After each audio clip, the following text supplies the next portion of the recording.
صل وسلم وبارك عليه وعلى آله. أعوذ بالله من الشيطان الرجيم. بسم الله الرحمن الرحيم. إنا فتحنا لك فتحا مبينا ليغفر لك الله ما تقدم من ذنبك وما تأخر ويتم نعمته عليك ويهديك صراطا مستقيما وينصرك الله نصرا عزيزا. لقد جاءكم رسول من أنفسكم عزيز عليه ما عنتم حريص عليكم بالمؤمنين رؤوف رحيم. فإن تولوا فقل حسبي الله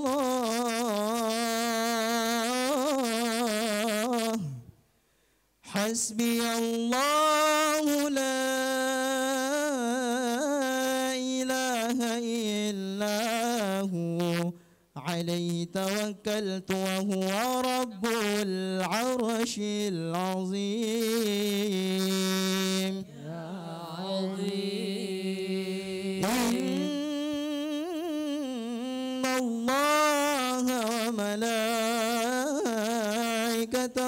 يصلون على النبي يا أيها الذين آمنوا صلوا عليه وسلموا تسليما. اللهم صل وسلم وبارك عليه وعلى آله صلى الله عليه. اللهم صل وسلم وبارك عليه وعلى آله صلى الله عليه. دنا وقت البروز لأحمد عن إذن من ما شاءه قد كان. حملت الأم الأمينة بنت وهب من لها أعلى الإله مكانا. من ولد المختار عبد الله بن عبد المطلب رأى البرهان. قد كان يكون نور طه وجهه وسرى إلى الابن المنصور عيانا. وهو ابن هاشم الكريم شهم بن عبد مناف ابن قصي كان. ولده يدان حكيم شأنه قد اعتلى أعزز بذلك شانا. واحفظ أصول المصطفى حتى ترى في السلات أصوله عدنانا. وهناك قف واعلم بربعه إلى الساعي لكان للأبي معوانا. وحينما حملت به آمية لم تشك شيئا يأخذ النسوانا. وبها أهط اللطف من رب السماء أقصى الأذى والهم والأحزان. ورأت كما قد جاء ما عملت به أن المهيمن شرف الأكوان. بالطور من في بطنها فاستبشرت ودنا المخاض فأترئت رضوانا. سبحان الله والحمد لله ولا إله إلا الله والله أكبر. سبحان الله والحمد لله ولا إله إلا الله والله أكبر. سبحان الله والحمد لله ولا إله إلا الله والله أكبر. سبحان الله والحمد لله ولا إله إلا الله والله أكبر. أكبر ولا حول ولا قوة إلا بالله العلي العظيم في كل لحظة أبدا عدد خلقه ورضا نفسه وزنة عرشه ومداد كلماته صلى الله عليه. وتجلت الأنوار من كل الجهات فوقت ميلاد المشفع حانا صلى الله عليه. وقبيل فجر أبرزت شمس الهدى ظهر الحبيب مكرما ومصانا محل القيام. صلى الله على محمد صلى الله عليه وسلم صلى الله على محمد صلى الله عليه وسلم. يا نبي سلام عليك يا رسول سلام عليك يا حبيب سلام عليك رسول الله صلوات الله عليك يا نبي سلام عليك يا رسول سلام عليك يا حبيب سلام عليك رسول الله صلوات الله عليك أبرز الله المشفع صاحب القدر المراد وملا نور النواحي رسول الله أحمد الكون أجمع ويا نبي سلام عليك يا رسول سلام عليك يا حبيب سلام عليك يا رسول الله صلوات الله عليك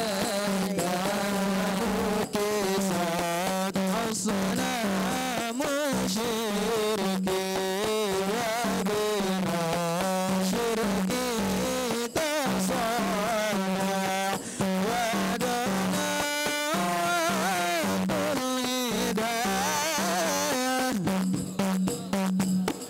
وهما الكفر تزعزع ويا نبي سلام عليك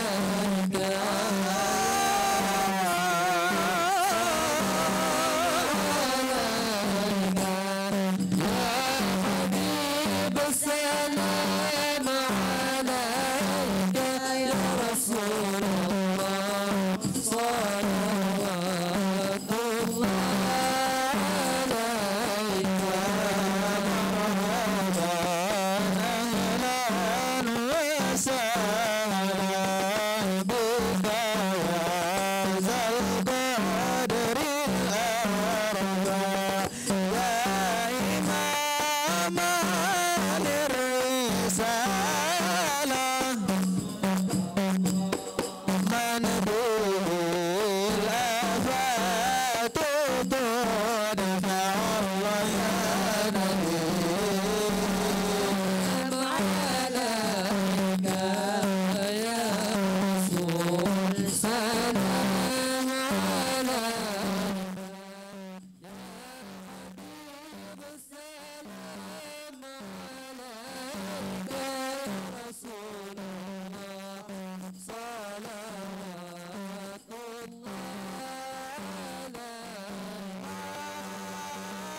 اللهم صل وسلم وبارك عليه وعلى آله.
Mulai kerang semerola ini lagi anti tak.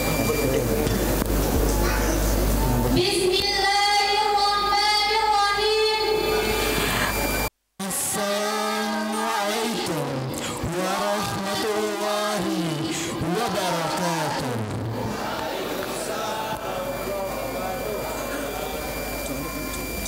Alhamdulillahirabbil alamin.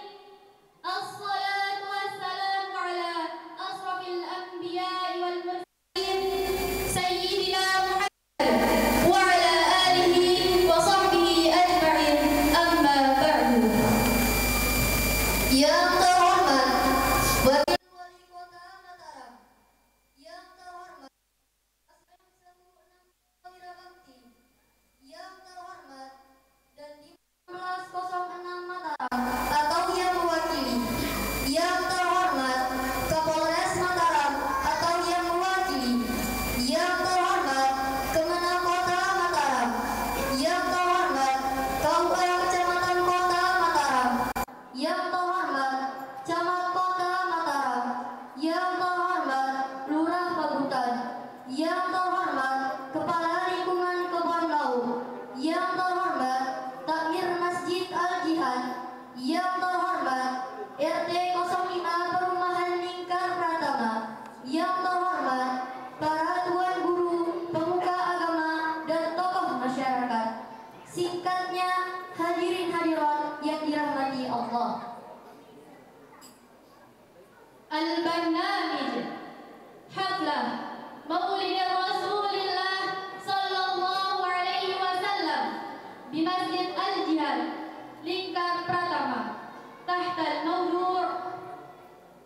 Agenda: Commemoration of the birthday of the Prophet Muhammad Sallallahu Alaihi Wasallam at the Al Jihad Mosque of Lingkar Pratama Residence with the theme Acara peringatan Maulid Nabi Muhammad Sallallahu Alaihi Wasallam di Masjid Al Jihad, Perumahan Lingkar Pratama dengan tema memperkokoh suri tauladan Rasulullah Sallallahu Alaihi Wasallam di era milenial dalam membentuk generasi Qurani.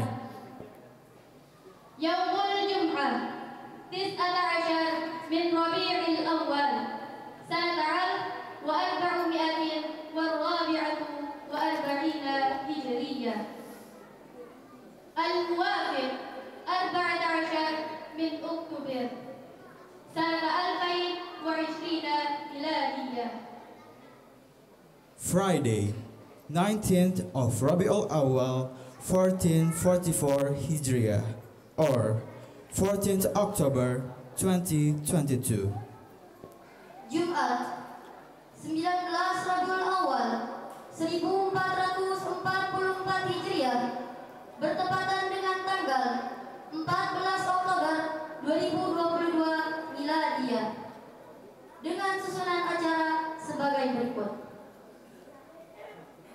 Al-Barnamijul Awwal Al-Iftitah Fahayya bina naftatin hadal barnamij biqira'atil basmalah. Acara pertama, pembukaan. Agar lebih barokahnya acara kita pada malam hari ini, marilah kita sama-sama membukanya dengan melafazkan basmalah. Bismillahirrahmanirrahim. Secondly, reading of the Holy Quran by Al-Hafiz Dr. Abdul Rasid Ridho, Kiha, SHIMA, and Al-Hafiz Arzak Mahardika. The time is yours. Acara kedua, pembacaan ayat-ayat suci Al-Quran yang akan dibacakan oleh Al-Hafiz Dr. Abdul Rasid Ridho, Kiha, SHIMA, dan Al-Hafiz Arzak Mahardika. Kepadanya dipersilakan.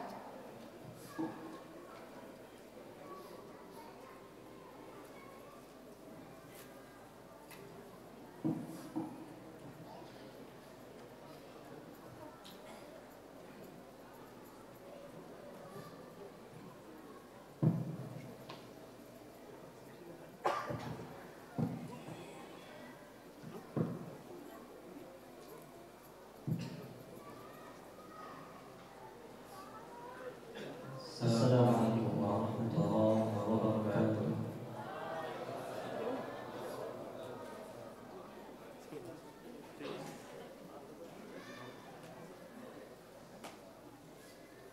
A'udzu billahi minasy syaithanir rajim.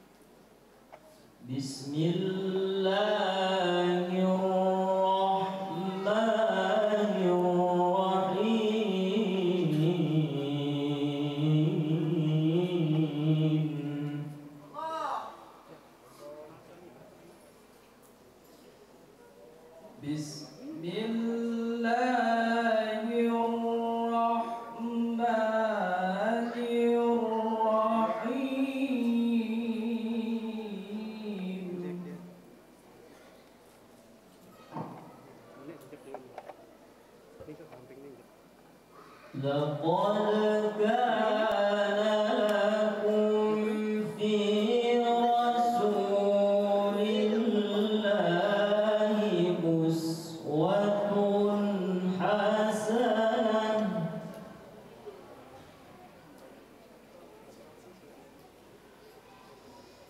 لقد كان لكم في رسول الله أسوة حسنة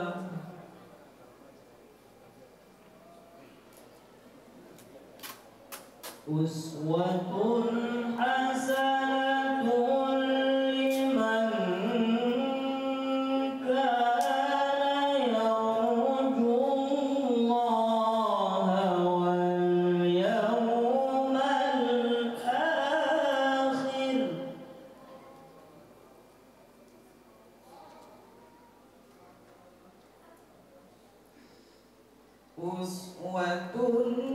حسنة لمن كان يرجو الله واليوم الآخر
ولما رأى المؤمنون الأحزاب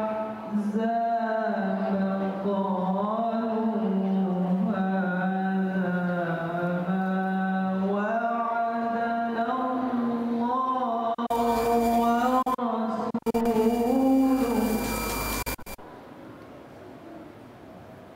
ورسوله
Third, the greetings from Takmir of Al Jihad Mosque by Ustaz Zainul Majdi SA. The time is yours. Acara ketiga, sambutan takmir Masjid Al Jihad yang akan disampaikan oleh Ustaz Zainul Majdi SA. Kepadanya dipersilakan.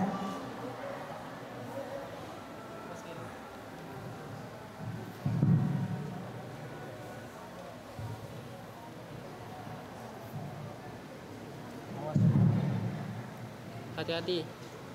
Amankan. Assalamualaikum warahmatullahi wabarakatuh. Panji, kasih Tuan Guru nanti nih. Alhamdulillah. Wassalatu wassalamu ala Rasulillah. Biar di sini. Sayyidina Muhammad bin Abdillah wa ala alihi wa sahbihi wa man wala. Wala hawla wala quwwata illa billah. Allah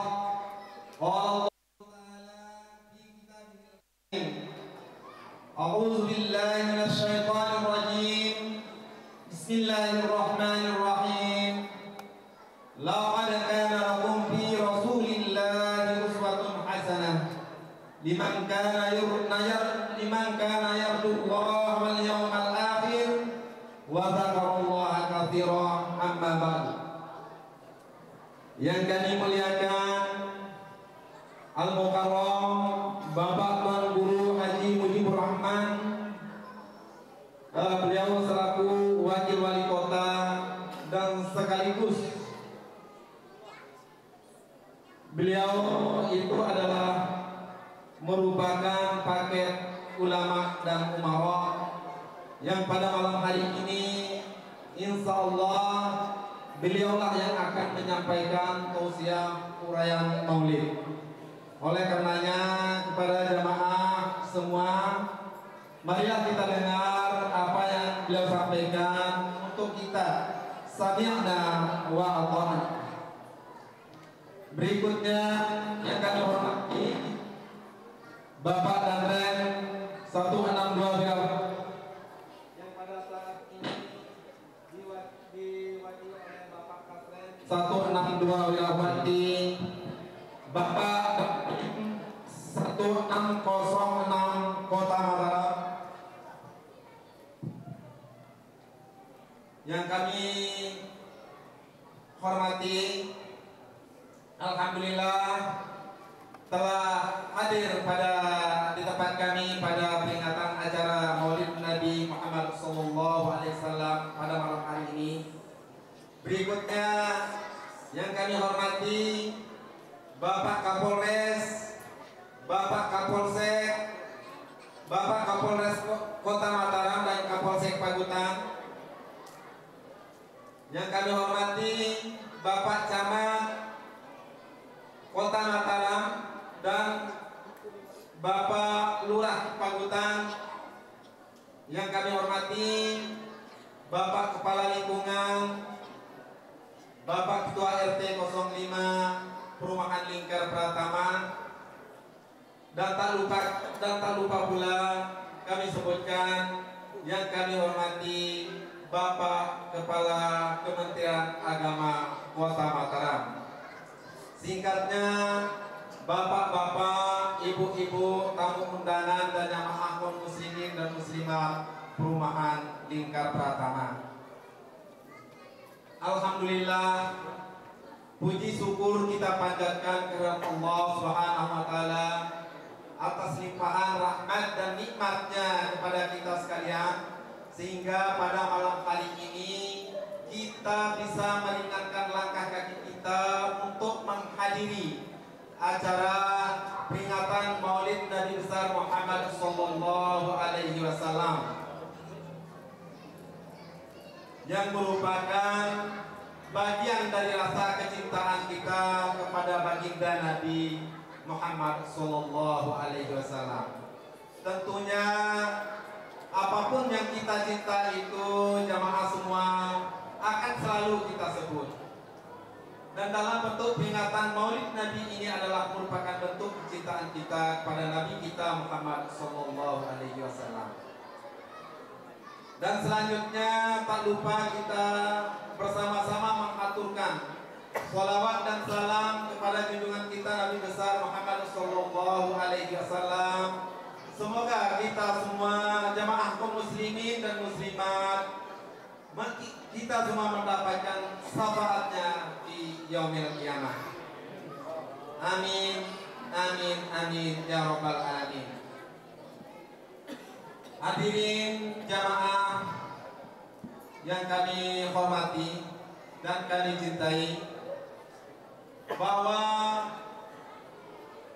terselenggaranya acara kegiatan peringatan Maulid Nabi besar Muhammad Sallallahu Alaihi Wasallam di masjid kita yang tercinta ini adalah berkat kerjasama jamaah kaum muslimin dan muslimat Perumahan Lingkar Pratama, adik-adik remaja masjid Al-Jihad, bapak-bapak dan adik-adik tim di masjid, panitia Hari Besar Islam Masjid Al-Jihad Perumahan Lingkar Pratama.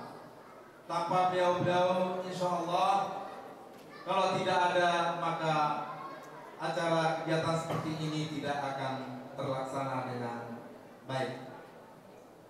Dan berikutnya kami ucapkan terima kasih yang sebesar-besarnya kepada ibu-ibu kita, jamaah kaum muslimat Perumahan Lingkar Pratama yang telah mendukung berlangsungnya acara kegiatan peringatan Maulid Nabi ini pada malam hari ini. Insya Allah tanpa dukungan ibu-ibu kita, maka juga acara ini tidak akan bisa terlaksana dengan baik. Oleh karenanya kami atas nama pengurus takmir Masjid Al-Jihad, ketua pengurus panitia Hari Besar Islam Takmir Masjid Al-Jihad mengucapkan syukur alhamdulillah dan terima kasih sebesar-besarnya atas sumbangan baik material maupun imaterial yang dilakukan oleh semua jamaah kita, baik yang dari dalam lingkar perumahan Lingkar Pratama maupun jamaah yang dari luar.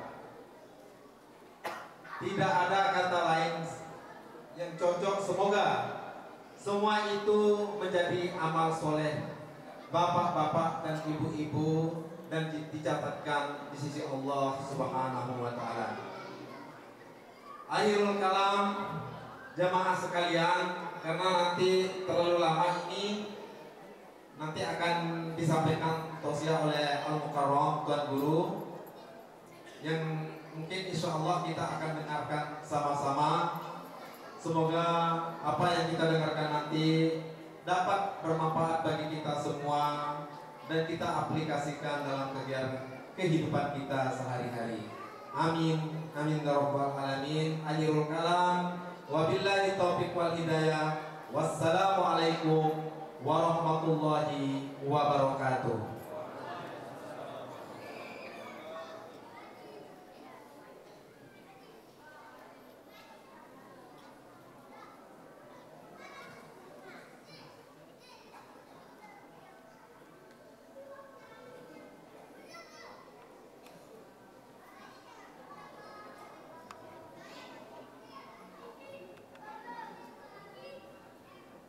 البرنامج الرابع موعظة حسنة بحفلة مولد رسول الله صلى الله عليه وسلم سيلقيها Tuan Guru Al-Haj Mujibur Rahman. Alaihi falyatafaddal mashkura. Acara keempat, acara inti pengajian Maulid Nabi Muhammad Sallallahu Alaihi Wasallam yang akan disampaikan oleh Bapak Wakil Wali Kota Mataram, Tuan Guru Haji Mujibur Rahman. Kepadanya diaturkan.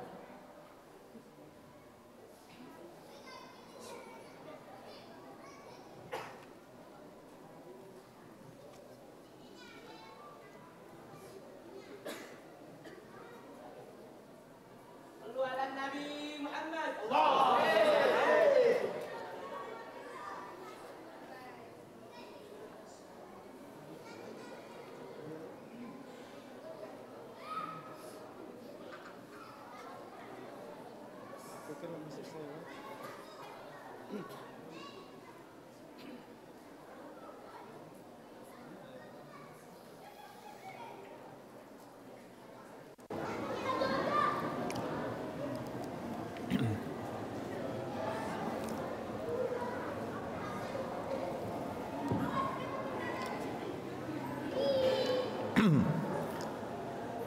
Assalamualaikum warahmatullahi wabarakatuh.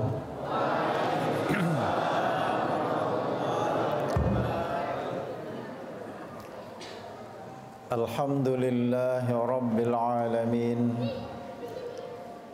alladzi allafa bil islami baina qulubil mu'minin, والذي أوجب الاتحاد في كتابه المبين، والصلاة والسلام على أشرف الأنبياء والمرسلين سيدنا محمد ذي القلب الرحيم والخلق العظيم، وعلى آله وأصحابه الذين كانوا هم السادة المنصورين. أما بعد. Al-Mukarramun, para tuan guru, para asatidz, pemuka agama, pemuka masyarakat yang saya hormati, bapak-bapak pejabat baik sipil maupun militer yang berkesempatan hadir. Dari TNI ada yang mewakili Bapak Danrem, ada yang mewakili Bapak Dandim. Dari Polri ada yang mewakili Bapak Kapolres, ada Bapak Kapolsek. Pejabat-pejabat dari sipil juga banyak yang hadir. Ada Bapak Kepala Kementerian Agama Kota Mataram, Bapak Haryadi Iskandar. Ada Bapak Camat, Bapak Lurah, Kepala Lingkungan, Bapak-bapak RT. Singkatnya hadirin kaum muslimin muslimat rahimakumullah. Tadi kita sudah mengikuti banyak rangkaian acara hadrah. Dari awal kita datang sudah menampilkan senandung daripada salawat-salawat Nabi. Kemudian ada tilawatul Quran yang dilantunkan oleh para hafiz kita. Sekarang mari kita agak khusyuk sejenak, karena ini acara intinya yaitu tausiah agama berkaitan dengan perayaan Maulid Nabi kita, Nabi besar Muhammad sallallahu alaihi wasallam.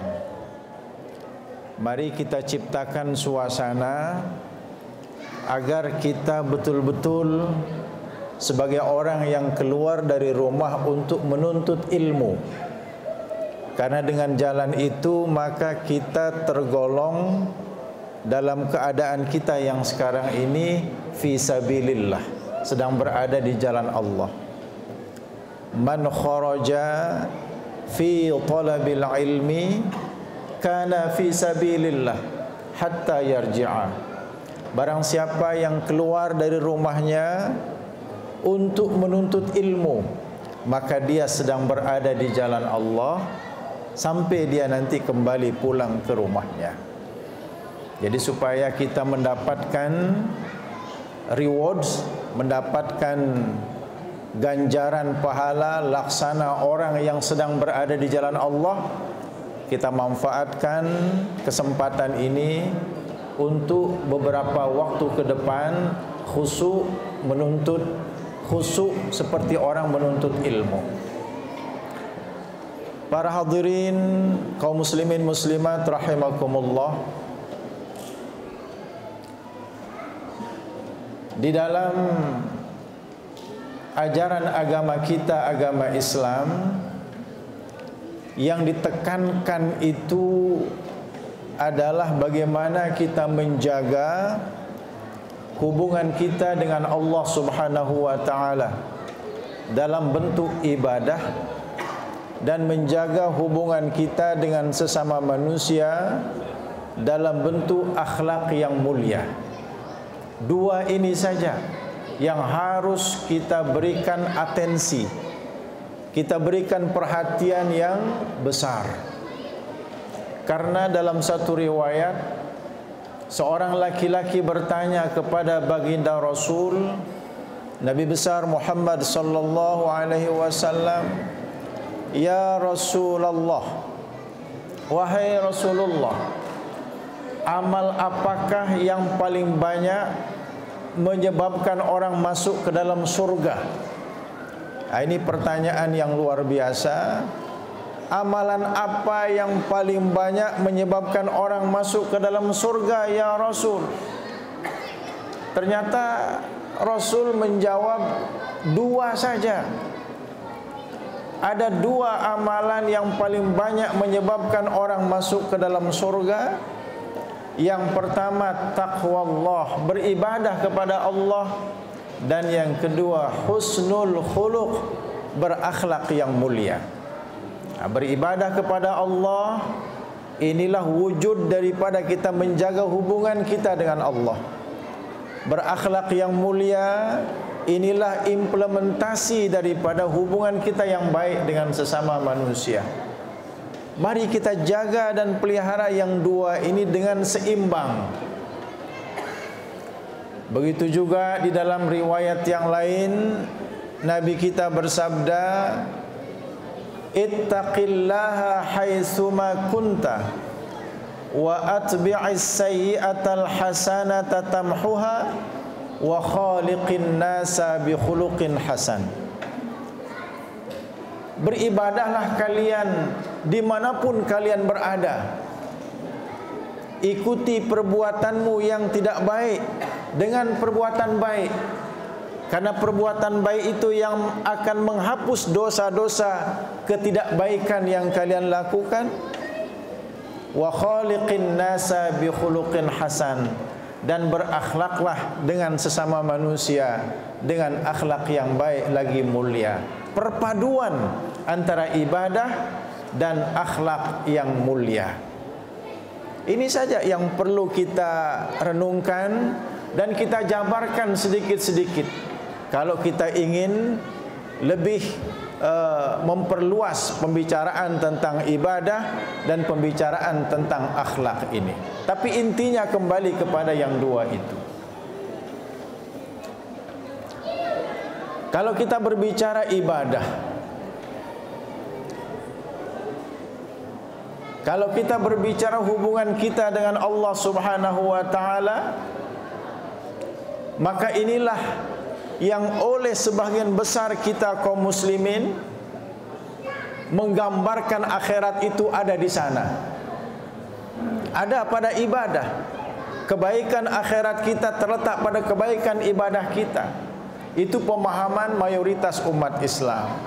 Padahal kebaikan akhirat itu ia ada pada kebaikan ibadah, tetapi juga ada pada kebaikan akhlak kita.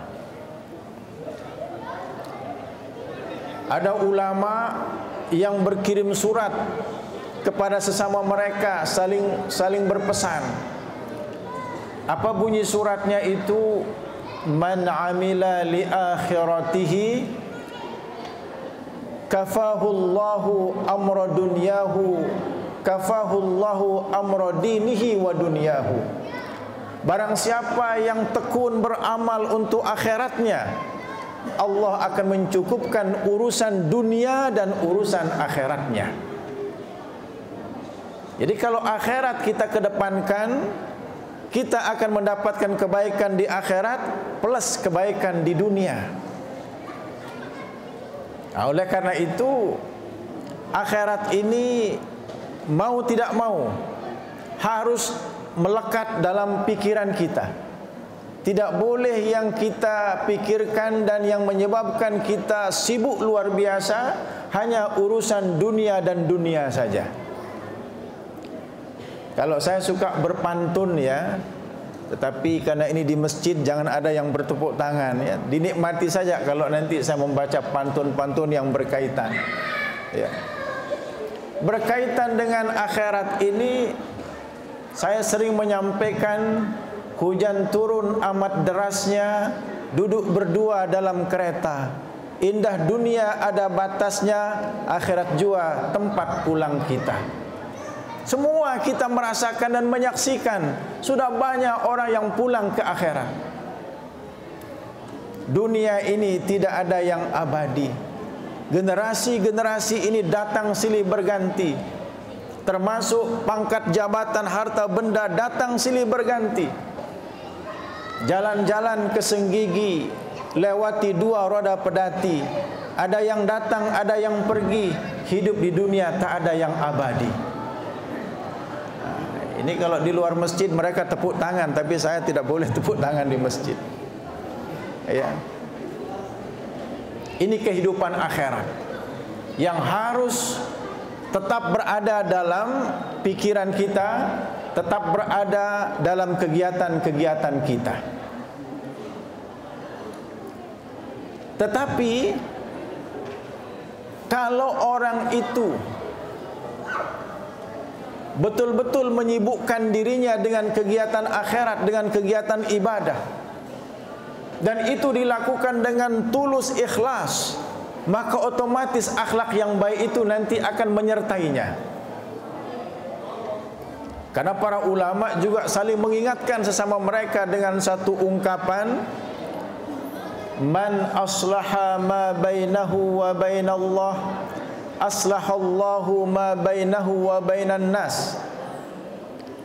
Barang siapa yang memperbagus hubungannya dengan Allah, maka Allah akan memperbagus hubungannya dengan sesama manusia. Lalu kenapa ada orang yang kelihatan hubungannya dengan Allah itu bagus, tapi hubungannya dengan manusia justru tidak bagus? Ada masalah dengan batinnya, ada masalah dengan niat dan motifnya ketika memperbagus hubungannya dengan Allah Subhanahu wa taala itu.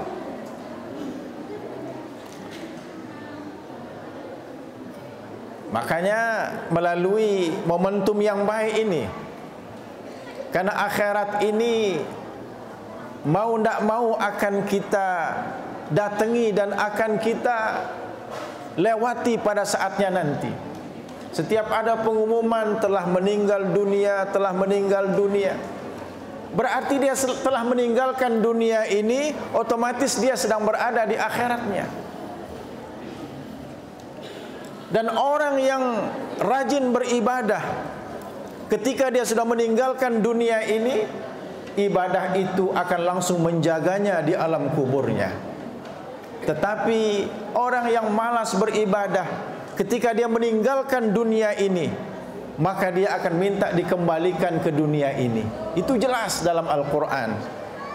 Kembalikan saya, Rabbirji'un, kembalikan saya ke dunia ya Allah, la'alli a'malu salihan fima taraktu, agar aku bisa melakukan amal-amal kebaikan yang selama ini aku tinggalkan. Jangan sampai ketika kita meninggalkan dunia ini lalu kita minta untuk dikembalikan ke dunia ini. Kalla, tidak bisa, kata Allah Subhanahu wa taala. Innaha kalimatun huwa qailuha wa min waraihim barzakhun ila yaumi yub'atsun. Itu hanya ucapan yang bisa dilontarkan tapi tidak bisa dikabulkan. Di belakang mereka ada tembok pembatas yang tidak bisa mengembalikan mereka kembali ke dunia ini. Makanya orang-orang yang malas beribadah di atas dunia ini, yang sekarang sedang berada di alam kuburnya itu jutaan.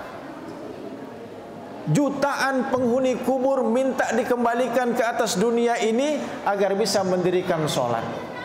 Berjuta-juta penghuni kubur minta dikembalikan ke atas dunia ini agar mereka bisa beriktikaf seperti kita pada malam ini.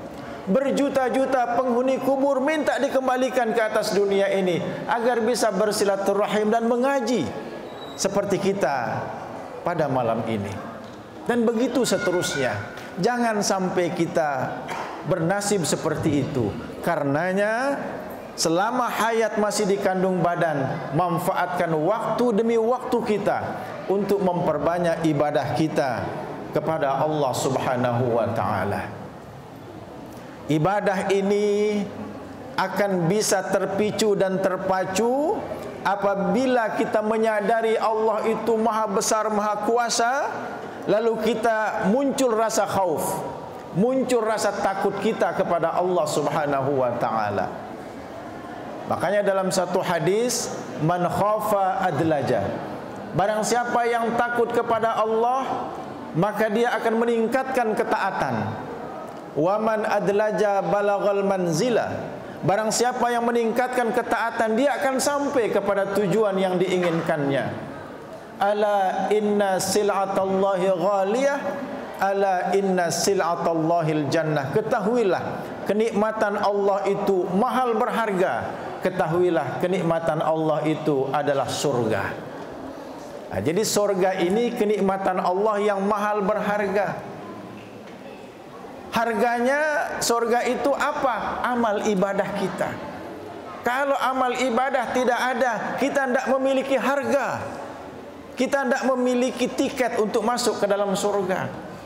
Surga itu indah luar biasa. Surga itu mahal berharga. Surga tidak gratis. Karena surga itu penuh dengan kenikmatan. A'dadtu li'ibadiya ma la 'ainun ra'at wala udhunun sami'at wala khatara ala qalbi bashar. Telah aku siapkan untuk hambaku itu surga yang kenikmatannya tidak pernah terlihat mata, kenikmatannya tidak pernah terdengar telinga, kenikmatannya tidak pernah terlintas di hati siapapun dia manusia. Nikmat luar biasa. Masa kenikmatan yang luar biasa seperti itu gratis? Orang sekarang kita masuk WC saja, kita masuk toilet saja tidak gratis. Kan begitu. Kita masuk toilet umum sekarang bayar. Padahal apa yang ada dalam toilet itu? Kotoran-kotoran semua. Kita masuk ke suatu ruangan yang banyak kotoran di situ malah tidak gratis. Ketika suatu hari pada saat saya menjenguk putra saya yang sedang kuliah di Malaysia, saya masuk ke satu pusat perbelanjaan dan pingin buang air kecil. Ternyata di situ kita bayar 2 ringgit. 2 ringgit itu kan 7.000 rupiah. Tempat yang penuh dengan kotoran tidak gratis. Maka apatah lagi tempat yang penuh dengan kenikmatan tidak akan gratis. Oleh karena itu jangan pernah berkhayal untuk masuk ke dalam surga kalau kita tidak mau meningkatkan ibadah dan tidak mau memperbanyak amal-amal kebajikan lainnya. Maka ditegaskan dalam Al-Quran, wa may ya'tihi mu'mina qad 'amilas salihati fa ulaika lahumud darajatul 'ula jannatu 'adnin tajri min tahtihal anharu khalidina fiha wa dzalika jazaa'u man tazakka. Barang siapa yang meninggal dunia bertemu dengan Tuhannya dalam keadaan dia beriman dan telah banyak melakukan amal ibadah dan amal-amal kebajikan lainnya, mereka mendapatkan derajat yang tinggi di sisi Tuhannya, dimasukkan ke dalam surga.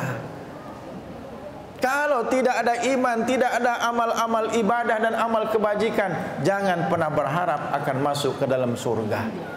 Makanya supaya kita tidak menyesal di kemudian hari, yang pertama, jaga hubungan baik kita dengan Allah Subhanahu wa ta'ala. Kemudian yang kedua, jaga hubungan baik kita dengan sesama manusia dalam bentuk akhlak yang mulia. Akhlak yang mulia ini, para hadirin sekalian, apabila kita bertutur kata yang baik, apabila kita melakukan perbuatan-perbuatan yang baik, yang semuanya itu tidak hanya menyenangkan tetapi juga menenangkan orang lain. Dan akhlak yang baik itu dialah kebaikan. Al-bir, ini kata Nabi kita, al-birru husnul khuluq. Kebaikan itu adalah akhlak yang mulia.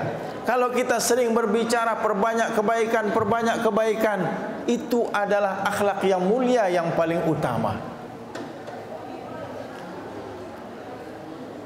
Di dalam kitab Ihya Ulumuddin yang ditulis oleh Hujjatul Islam Imam Al-Ghazali, di situ ada satu ibarat ya, menggambarkan tentang akhlak yang mulia ini.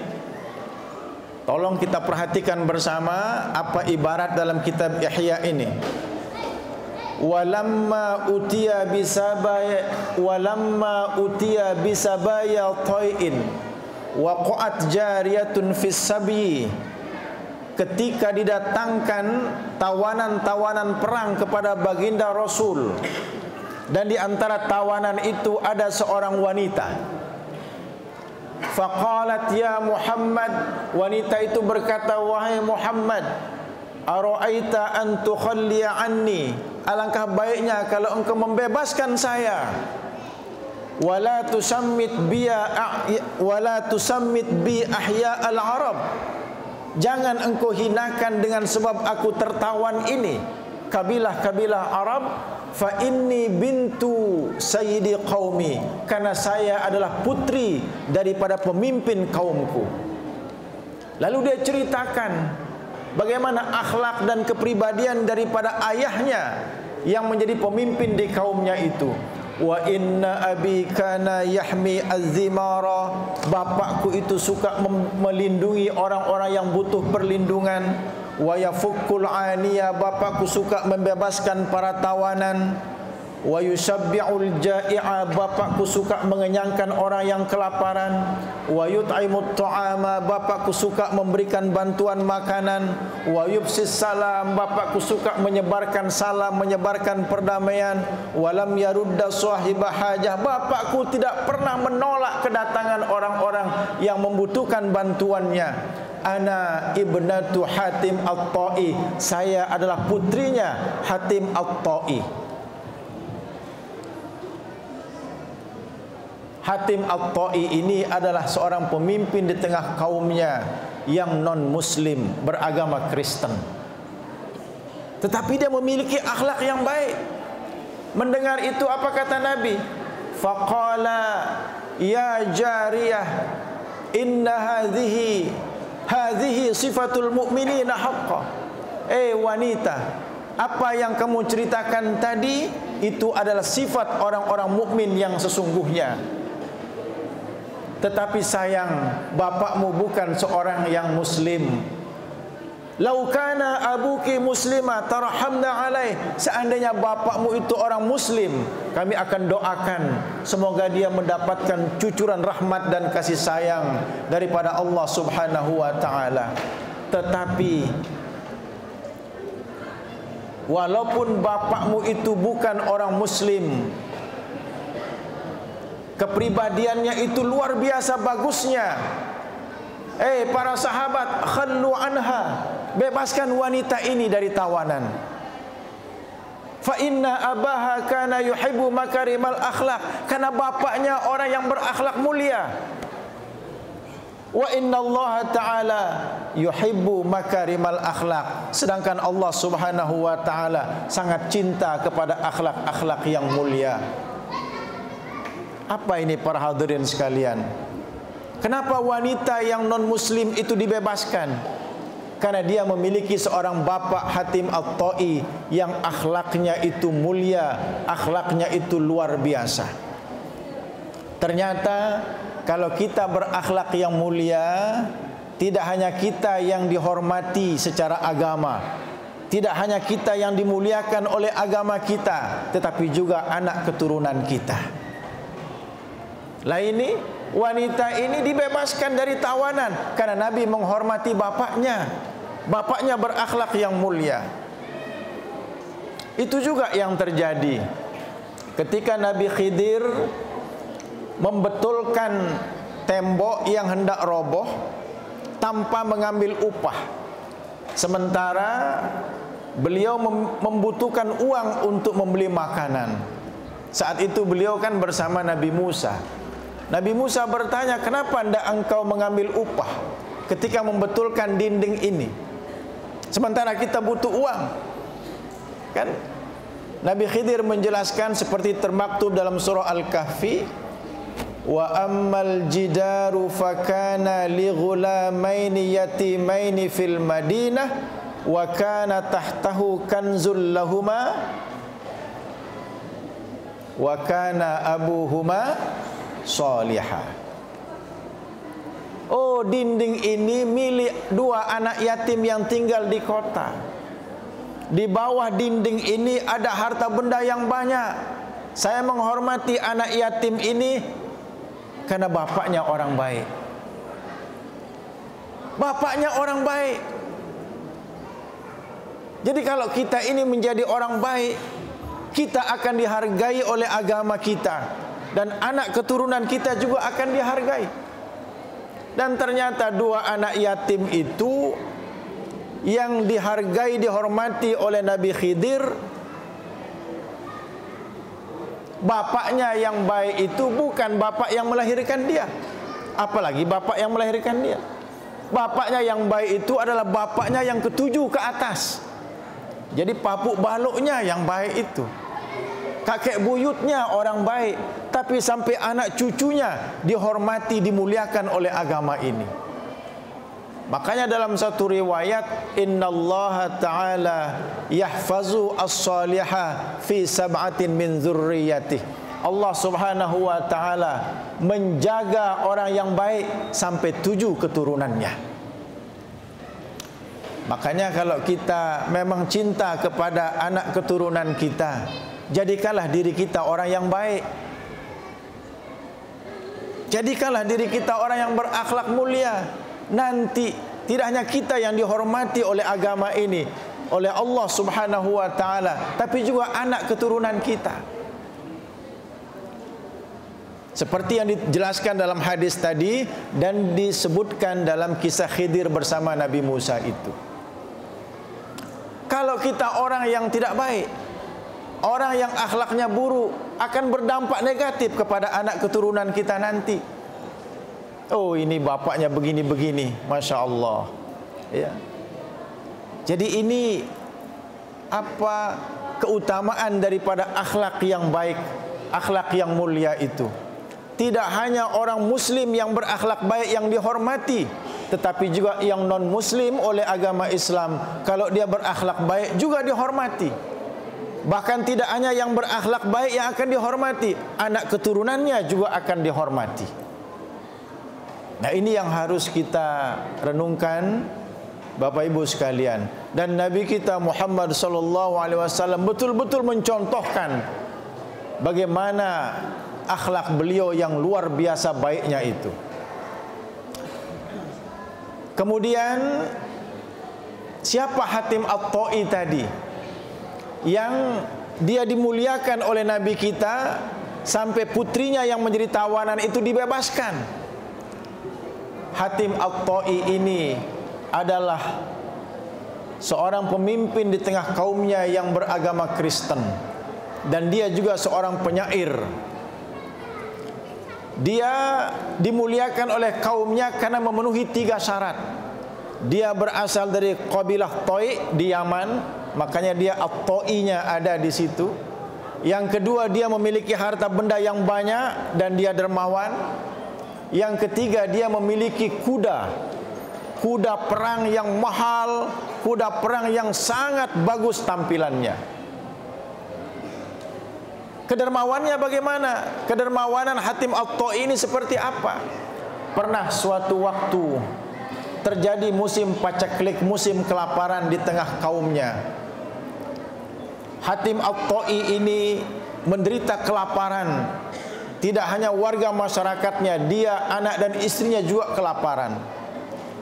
Anak-anaknya sampai menggigil karena kelaparan, tapi dia dendangkan syair-syair gubahannya untuk menidurkan anak-anaknya. Tiba-tiba ada bayangan seseorang yang lewat di depan rumahnya sambil memanggil namanya, "Ya Hatim, ya Hatim." Lalu dia keluar, ternyata itu adalah wanita yang tua. "Ada apa, Bu?" "Anak saya saking laparnya sampai-sampai dia menangis bagaikan serigala yang kelaparan. Tolong bantu saya." Padahal dia sendiri tidak punya apa-apa. Anaknya pun bisa tertidur di tengah kelaparannya itu karena dendang-dendang sairnya. Tetapi dia tidak tega melihat perempuan tua yang kelaparan, menceritakan anak-anaknya menangis karena kelaparan bagaikan serigala yang kelaparan. Lalu dia ambil pedang. Untuk apa dia mengambil pedang? Dia dekati kuda perangnya yang mahal dan bagus tampilannya itu. Dia sembelih, Bapak Ibu sekalian. Dia sembelih kuda perangnya yang sangat mahal dan bagus, yang karena kuda itu dia dimuliakan oleh kaumnya.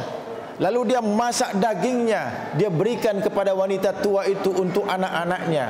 Dia bangunkan tetangga-tetangganya dan dikasih makan dengan daging kuda yang sudah disajikannya itu. Dan dia duduk sendirian.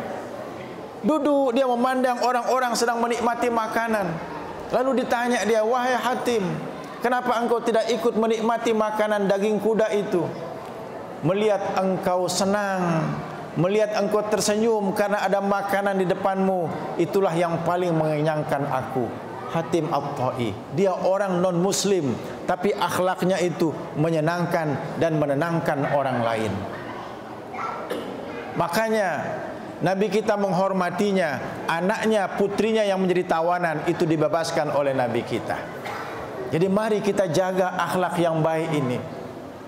Akhlak yang baik ini apabila kita terapkan, maka kita di lingkungan lingkar pratama ini akan hidup aman, harmonis, akan rukun, damai satu dengan yang lain. Mari kita jaga tutur kata kita, kita jaga perbuatan-perbuatan kita, agar semua yang kita ucapkan dan yang kita lakukan tidak hanya menyenangkan, tetapi juga menenangkan orang-orang yang ada di sekitar kita.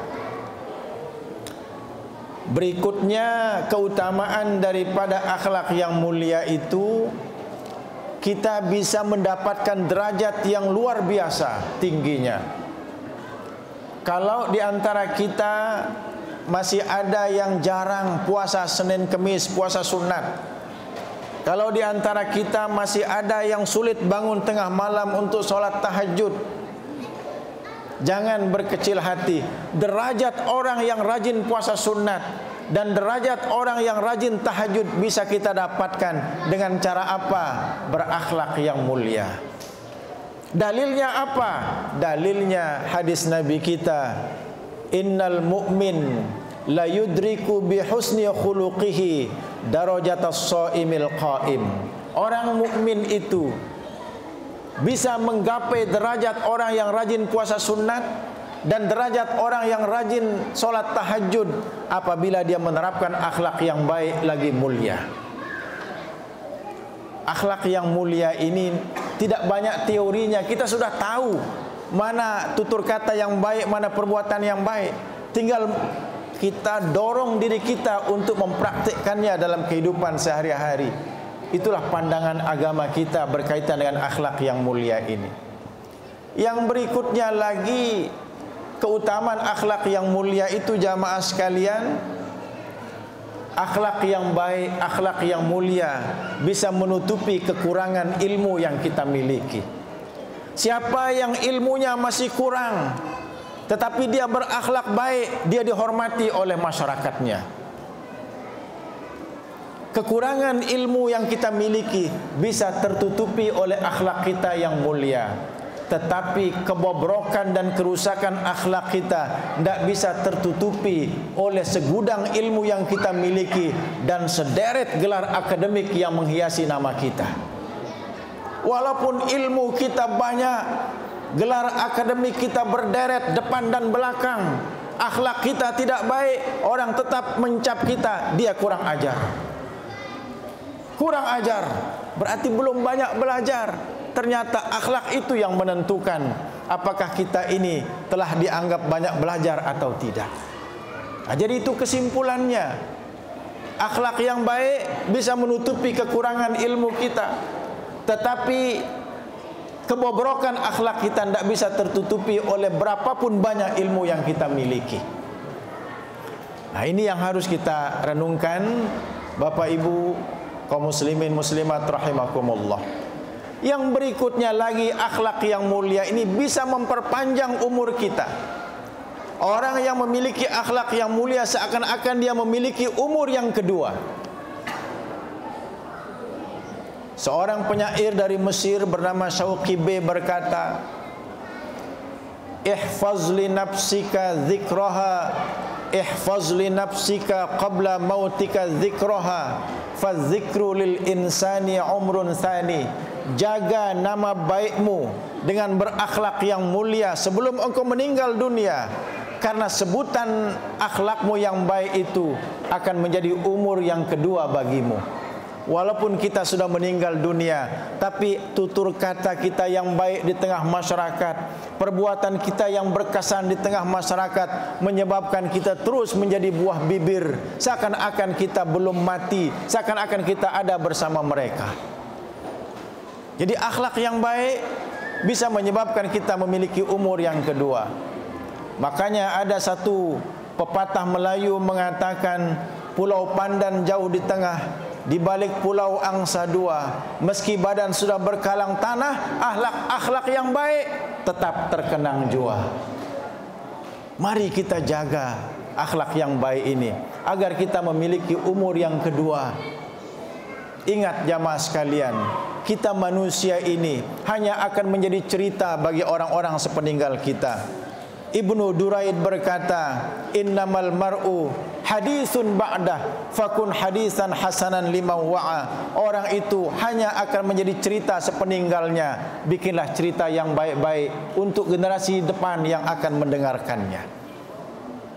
Mari kita bikin cerita yang baik dengan dua amalan yang saya sebutkan tadi, meningkatkan ibadah kita kepada Allah Subhanahu wa taala dan memperbagus akhlak atau budi pekerti kita. Para hadirin kaum muslimin muslimat rahimakumullah, yang terakhir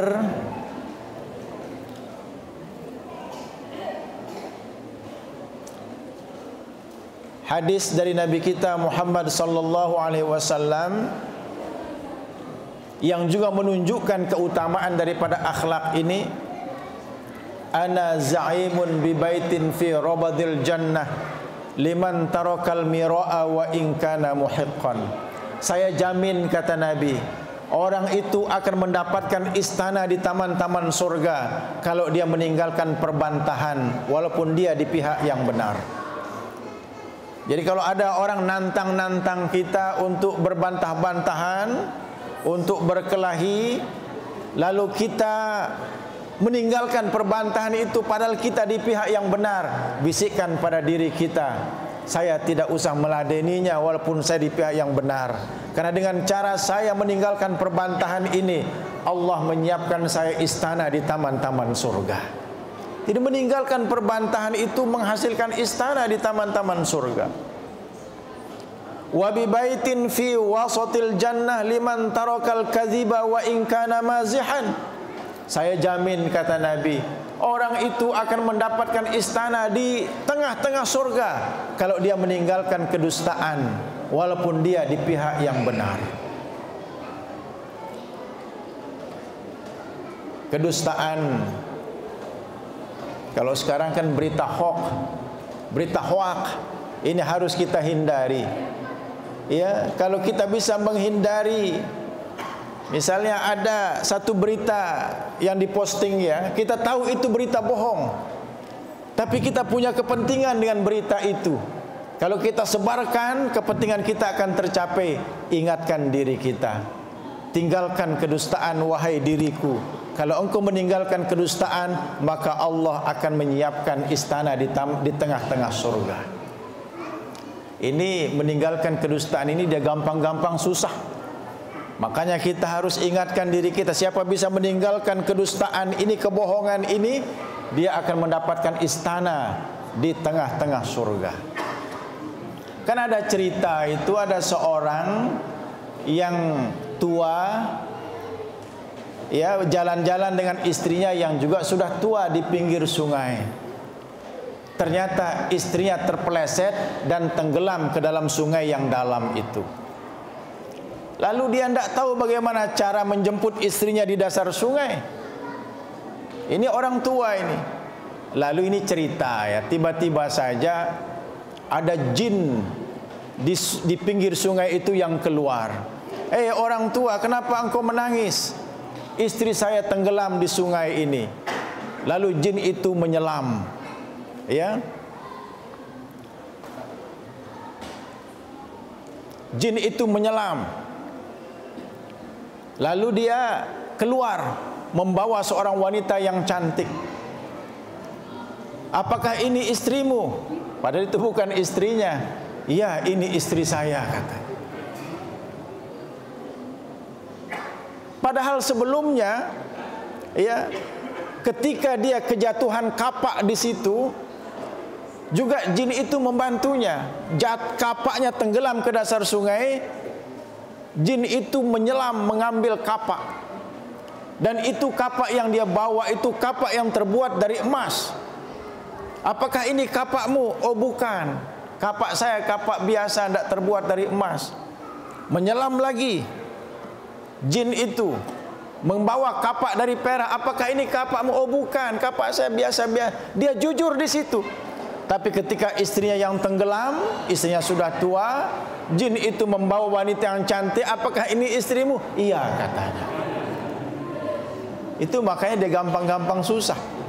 Nah, kalau kita agak susah-susah untuk meninggalkan kedustaan ini, susah-susah untuk berbuat jujur, ingatkan pesan Nabi ini. Allah menyiapkan istana di tengah-tengah surga apabila dia meninggalkan kedustaan, walaupun dia sedang bersenda gurau. Dan yang terakhir, wa bi baitin fi a'lal jannah liman hassana khuluquhu. Allah menyiapkan, Allah menjamin seseorang itu mendapatkan istana di surga yang paling tinggi apabila dia memperbagus akhlak atau memperbagus budi pekertinya. Ini luar biasa pandangan dan penghargaan agama kita terhadap akhlak yang mulia atau budi pekerti yang baik, yang sekarang diistilahkan dengan pendidikan karakter itu. Mari ini kita renungkan, karena saya yakin di lingkungan Lingkar Pratama ini banyak orang-orang yang sekolah, banyak orang-orang yang berpendidikan. Mari kita munculkan kecerdasan spiritual kita, yaitu apa yang sudah kami sampaikan tadi, mengkombinasikan antara hubungan baik kita dengan Allah dan hubungan baik kita dengan sesama manusia, mengkombinkan, menggabungkan antara ibadah dan akhlak yang mulia. Insya Allah kita semua akan bertemu di dalam surganya. Amin ya rabbal alamin. Demikian yang dapat saya sampaikan. Semoga ada manfaatnya bagi kita semua. Lebih dan kurangnya mohon dimaafkan. Billahi taufiq wal hidayah. Wassalamualaikum warahmatullahi wabarakatuh.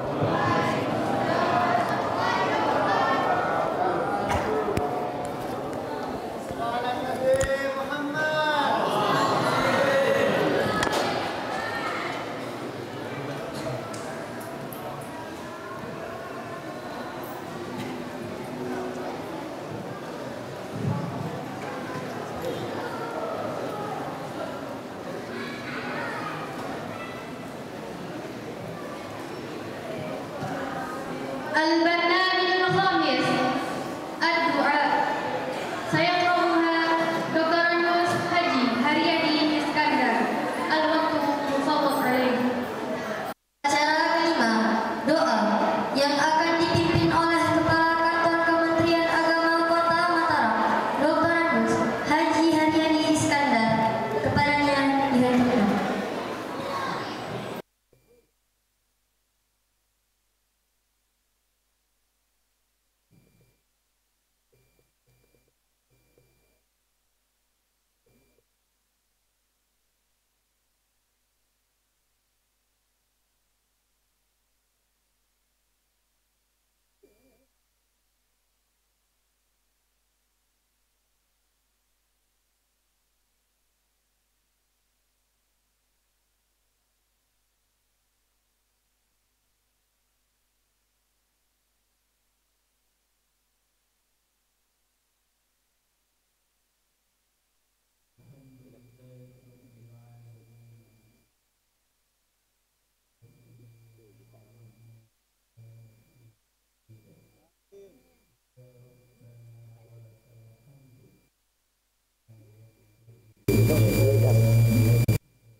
Allahumma salli ala Sayyidina Muhammad wa ala ali Sayyidina Muhammad salatan tunjina biha min jami'il ahwali wal afat wa taqdi lana min jami'il hajat wa tutahhiruna biha min jami'il sayyi'at wa tarfa'na biha indaka 'ala darajat wa tuballighuna biha aqsal ghayat min jami'il khairat fil hayati wa ba'dal mamat.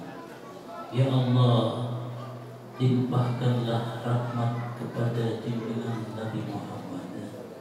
Semoga Engkau akan menyelamatkan kami dari keadaan yang menakutkan dan dari semua cobaan. Dengan selawat itu Engkau akan mengabulkan hajat kami.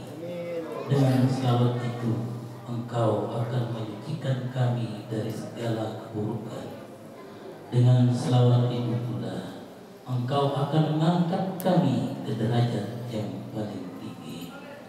Allahumma salli wa sallim wa barik ala Sayyidina Muhammadin al-Fatih lima ughliqa wal khatim lima sabaqa wan nasiril haqqa bil haqq wal hadi ila siratikal mustaqim sallallahu alaihi wa ala alihi wa ashabihi haqqa qadrihi wa miqdarihi al-azim. Allahumma salli ala Sayyidina Muhammadin tibbil qulubi wa dawa'iha wa afiyatil abdani wa shifaiha wa nuril absari wa riyaiha wa ala alihi wa sahbihi wa sallim. Ya Allah, limpahkanlah rahmat kepada junjungan kami Nabi Muhammad sallallahu alaihi wasallam sebagai obat hati dan penyembuhnya, penyehat badan dan kesembuhannya, sebagai penyinar penglihatan mata serta cahayanya, dan semoga rahmat tercurah limpahkan kepada para sahabat beserta keluarganya. Allahumma salli salatan kamilatan wa sallim salaman taman ala Sayyidina Muhammadin alladhi tanhallu bihi al-uqad wa tanfaridu bihi al-qurab wa tuqda bihi al-hawaij wa tunadu bihi ar-raghaib wa husnul hawatim wa yustasqal qamamu biwajhihil karim wa ala alihi wa sahbihi fi kulli lamahati wa nafasin bi'adadi kulli ma'lumin.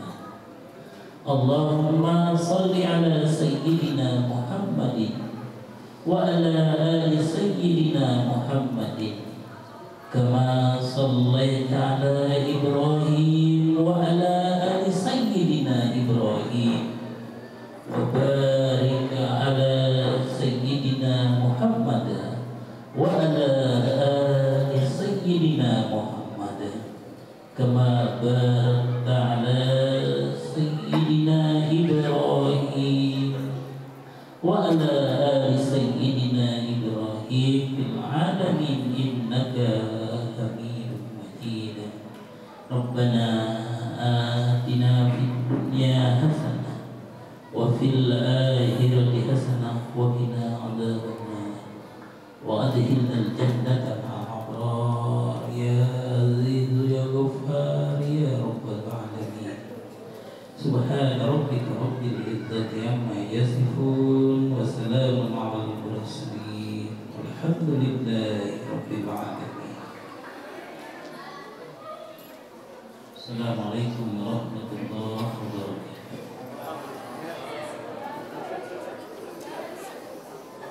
Switch. Switch.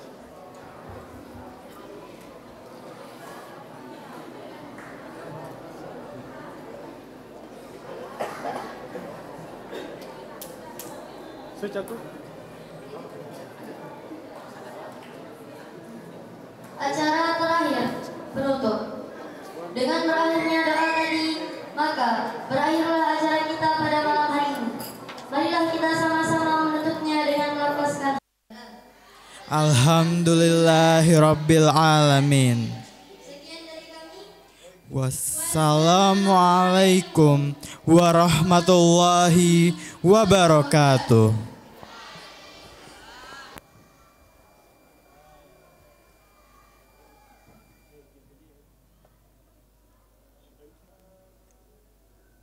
Ya, Dimas Gadan, mohon tinggal di depan. Nanti dulangnya yang menghampiri ya. Jadi selesai acaranya.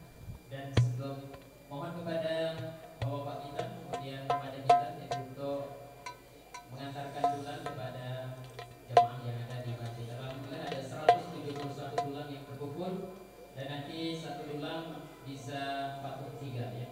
3 ya. Jadi maghrib ya, maghrib ya, tidak bisa. Ya.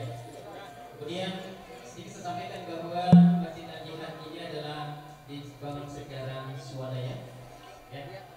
Dan baru-baru ini kita